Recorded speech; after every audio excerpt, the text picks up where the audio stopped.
Hey friends, it's Simon Hurley and welcome to another video. Today I'm spotlighting my large stamping foam and sharing a couple new innovative techniques to create with it on your cards. I love how these cards turned out and I think you will too. Let's get into it. Alright, so for my first card, I'm going to start off by using the Folk Art Floral background stamp. I love this one because it's a really great fine line image, and also this centerpiece peels apart so you can use it separately or have that space for a sentiment in the center.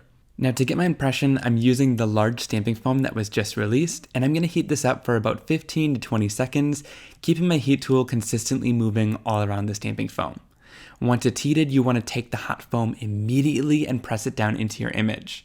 I'm going to give it good pressure all around, and I find that since there's a larger surface area on this, standing up and pressing into it gives me the best results rather than sitting down. So once all that beautiful texture is captured, we can then go in and start inking up our background. Now you can use lots of different mediums to do this. You can use paint, a lunar paste, or different things like that. But today I'm just using my Simon Hurley Create ink pads because I love the vibrant color and how easy it is to clean up afterwards as well. I'm taking my ink colors and I'm going to kind of rub them onto the surface. I've seen some people try to do kind of a tapping method and you get kind of an uneven color and you see the edges of the ink pads by doing that. So by rubbing it on the surface, I'm able to get lots of color down super smooth and also be able to blend in between colors like this. Here I used lots of reds, oranges, and pinks. Then I'm going to spray it down with water to get it to blend just a little bit without making it runny, and then I'll stamp it down onto my A2 size cardstock. What I love about this new large stamping foam is it stamps the whole background down and covers the card. It's actually a little bit bigger than the card, so it makes it easy to line up without having to futz too much. And there, once that's stamped down, we have our beautiful background. I love the fine line imagery of this and how bold those colors are. Then to clean it up, all I need to do is spray this down with water and I can easily wipe it off the surface.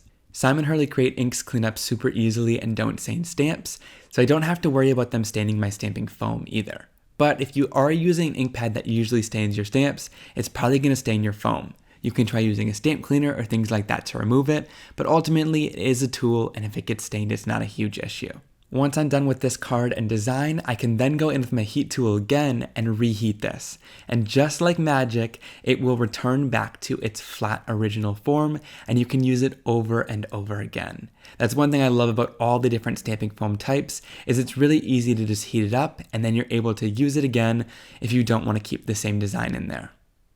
So there we go. Then to finish off this card, I'm going to keep it super simple. I'm going to adhere down the colored background that we stamped down onto my card base. I like to start off at the top two corners, line those up, and then it should kind of fall into place and be really easy to adhere the rest down. Then when it comes to a sentiment, lately I've been loving these really encouraging sentiments, and I love this set called Lovely Lantanas. It's got a great font and also lots of great sentiments that are super encouraging. I'm going to do some white heat embossing and I'm going to use alcohol ink black cardstock for a little bit of contrast. I love this cardstock because it's super velvety smooth and it's really nice and dark black as well. I usually save it for when I want to do focal points or sentiments on my cards. So to do the heat embossing, I'm going to use my anti-static powder tool to make sure there's no powder where I don't want it, and then I'll stamp down my sentiment in clear Versamark sticky ink pad. Then I'm going to bring in my white heat embossing powder and sprinkle it over top. And here's a tip, instead of violently flicking, I just kind of lift it up and blow on it just a little bit, and it's going to kind of remove any of the excess stray pieces that we don't want there, so that it'll just have the area where we want it to emboss. I'll then heat set that till it turns bright white, and there we have our finished sentiment. I cut it out and added it down onto the card, and I love how simple it was to create. Now some people ask why you'd want to create a stamp out of a stamp with the stamping foam, and here's why. On the left you have the lined image, and on the right you have that more solid image. So it creates a complete reverse look where you have a more bold background instead of the fine lines there. Now for this next background, I'm again using the large new stamping foam, and I'm going to show how to use the edges of the stamping foam. Now I've done this in the past, but since we were using the smaller foam, it wasn't as versatile. But I love using the edges to get beautiful striped designs, or just leaving it solid. Here I'm using the water marble background stamp from Simon Hurley Create, and I'm again going to heat the stamping foam for about 10 to 15 seconds, keeping the heat tool moving around the edge. It's a much smaller surface area, so it's easier to get it hot and press it down right into your stamp. I find that also kind of holding it down towards the bottom of the foam when you're doing it is going to give you the best pressure and look at that beautiful design on there. Then to ink this up, I'm using some greens and blues, starting off with a little bit of Psych, and then I'm going to kind of rub my ink on the edge just like I did earlier. Then I'll spray it with water to get a nice transfer, and we can stamp it down onto our cardstock. Again, I like to kind of hold it down a little bit closer to the cardstock to get a great impression. Then I'll move on to my next color. Here I'm using Tropical Tango, again kind of rubbing that on the surface. And then here's a great tip. Once I'm done spraying it, instead of stamping it in the same direction, I'm going to flip it around. This is going to be the exact same design, but since it's flipped and reversed, it's not going to look like you're just stamping the exact same pattern right next to each other. You can kind of see, it looks a lot different when you flip it like that. Then I'll do the same thing, and this time stamping it with Clear Skies, spraying it with water and stamping it right next to the stripes. And you get this beautiful colored and striped background. And again, to clean it, I'm just going to spray it with water and wipe it down, and my inks clean off really nice and easy. The edge of the stamping foam is no different. All you need to do is go in with your heat tool once you're done with the design and heat set it, and it'll go right back to flat so you can use it over and over again. I did also want to mention, if you want to keep your designs, you can totally do that as well. It only resets with heat, so you can keep the same designs if you want to keep using them over and over. Now I stamped this on a diagonal, but it wasn't perfectly straight, so I wanted to cut it out.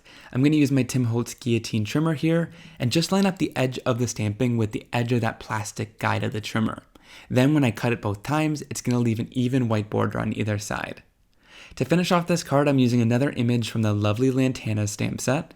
I love the florals in this set, and I'll stamp it down using some black ink, and if you've been on my channel for a little while, you know I love using clear heat embossing powder.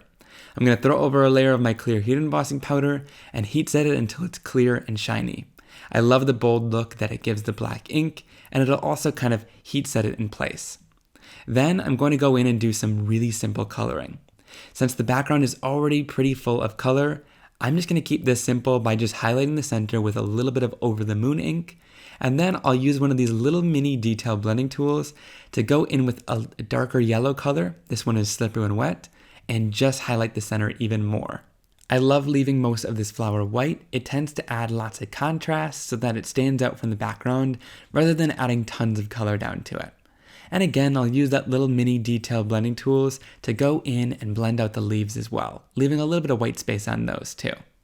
Then I'm going to go in with my Fiskars Spring Assist scissors and fussy cut this out. It's a super simple shape, so it was pretty easy to do, and I like that these scissors spring back out at my hands so that my hands don't get tired as I'm cutting, and they're really great at getting into all the little fine details. Then I'll add down my card together. I'm going to add down this stripe panel on an angle like this on my card base, adhere it down, and then I'm going to add down my flower on a little bit of foam tape right to the side there. Give that some good pressure, and then I want to do my sentiment. For this, I'm using the Sketch Floral stamp set. I love this one for the different sentiments and flowers in it, and I like to just take that clear sheet and kind of move it around to see which sentiment's going to work best on my card. Today I decided to go with the Love You sentiment, and I love the kind of bold, boxy look of these sentiments. They're really great and graphic. I'll throw over a layer of clear heat embossing powder and heat set that so that it matches the shine of my stamped image. Once that's all complete, I'll adhere it onto my card, and that finishes it off. I love how simple this was, but those beautiful water marbled stripes using the edge of the stamping foam is such a fun and bold graphic look to add to this card. Alright, this next technique is a super fun one. I'm going to start off the same way I have the last three, so don't get bored here, just wait while we do this. I'm going to heat my stamping foam for about 15 to 20 seconds again, and this time I'm using the Stippled Circles background stamp. Now I am using lots of background stamps in today's video, but I did want to mention I've got lots of videos on my channel sharing how to use it with sweaters and different textures around your house as well. You can really capture lots of different textures using the stamping foam, even if they're not crafty items. So there we have that beautiful impression. It doesn't need to be super thick. And then I'm going to use the In the Woodland stamp set. Now this is important to also have a die set along with it, because we're going to do a fun masking technique. So I'm using this die along with the 4-inch mint tape. This stuff is really awesome. I love how much is on a roll because you can really do a lot of masking with it, but you could also use something like masking magic paper. Now I'm using the sticky side here, and then I'm going to place the cutting edge of my die into the sticky side of the tape. If you do it the other way around, it's going to be mirrored and it's not going to work. So you have to do the cutting edge into the sticky side of the tape. Then you have this background that you can use to fill in with ink and use that as a mask. But you also have this side, which is the solid portion of your mask. And this is going to work great with the stamped image because we kind of did it on the sticky side. I'm going to press in the sticky side onto my stamping foam, onto that texture that we've already created there. Give this some good pressure all the way around to make sure it's nice and stuck. And then we can start adding my ink down. Now I'm going to add the ink down how I've been sharing all this time, kind of using a little bit of a swiping motion. And you also want to be aware of that tape. Because it is stuck to stamping foam, it's not going to be super permanent on there. So you want to make sure that with little details on the edges, that you're just being careful as you add your ink down to make sure it doesn't lift off of the stamping foam in areas. But here I'm using some reds, moving into purples, blues, and then up to greens. I love this color combination. I think it turned out beautifully. Then I'm going to lift off this mask and you'll see that it left that stamping foam perfectly clear. Then I'll spray it with a little bit of water to get it to transfer and stamp it down onto a piece of cardstock here. And this is going to transfer the whole background, leaving that area white. Then when I lift off the image from my stamp set and I place it into that masked off area, we can do our stamping there and you're going to have a 1-layer card that has a beautifully masked off image. I love these flowers, but you can do it with sort of butterfly images as well. There are lots of opportunities with this. Then I'll ink this up and stamp it down with a little bit of black ink. Give it some good pressure in my MISTI stamping tool. I did it in my MISTI just to make sure that it was aligned perfectly, but you can do it with an acrylic block as well.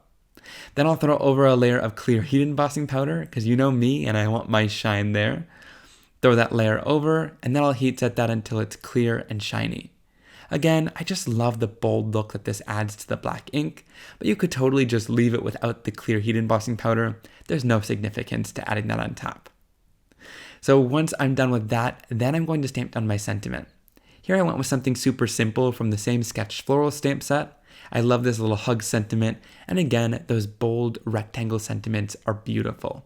You've probably gotten deja vu like 5 times during this video, but again, I throw over a layer of clear heat embossing powder and heat set it until it's clear and shiny. Then to add a little bit of color to this, I'm doing the same thing as I did earlier.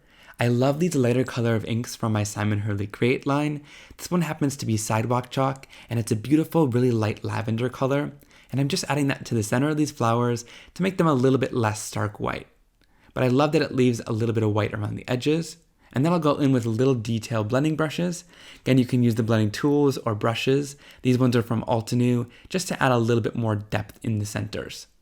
Then I'll add down the sentiment over top of the flower cluster, and I love how this card got finished out. The background with the stamping foam to have that texture in it looks so beautiful, but I love that we're able to use the mint tape or masking tape to mask off any certain section and stamp the foam in any shape. For this last card, I'm doing something a little bit different, and I'm using the heart cut stamping foam. I love this one because it's the perfect size for an A2 card, and you can either use the solid heart or the heart frame. Here I'm using a die. I know that a lot of people think that you can't really use dies. Some people think that it's going to cut into your stamping foam, but I wanted to share the effects you get with them because they're quite beautiful. So I'll heat it up for about 10 to 15 seconds with my heat tool, and then I'll press it into this ornate die. This one happens to be from Altenew. It's a nice cover plate die. Once you have that pulled out there, you get this really beautiful fine line detail from your die, and it's a pretty deep indent as well. I'm going to apply some color down in red and pink colors, using my Simon Hurley Create ink pads in this swiping motion to get a great color. When you apply this ink, the design really stands out, and you can see that you get a beautiful fine line effect with those dies. I love it, and it's a totally unique look than if you were to use a stamp design. So once I've added that ink down, I'll spray it down with some water and stamp it down onto my stark white cardstock. Now some people ask what the water is for. I find that the water kind of just helps transfer it off the foam a little bit better and gives a beautiful vibrant color. Of course, if you want a more watercolor look, you could add more water, but you can see these colors are just so bold and vibrant, and I find the water helps to transfer that image.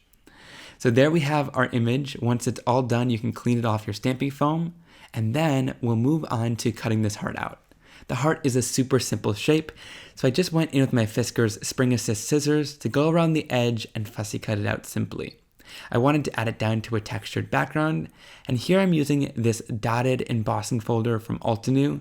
I love these 3D embossing folders to get tons of texture. I'm keeping it super simple by leaving this white, but to have this texture in the background adds a whole other layer of dimension without introducing any more colors or anything too bold. I'll add that down, and there we have our beautiful finished card. I used a sentiment from the Sketch Florals stamp set, but I love how simple this one is, just using the heart and the die to create this stamped impression. Alright guys, I hope you really enjoyed today's video. If you did, please give it a big thumbs up, and leave me a comment down below letting me know which card was your favorite. Also down there is linked a full supplies list, and using those links helps support me, so I really appreciate it. Thanks so much for spending time with me today, and I'll see you guys soon. Bye!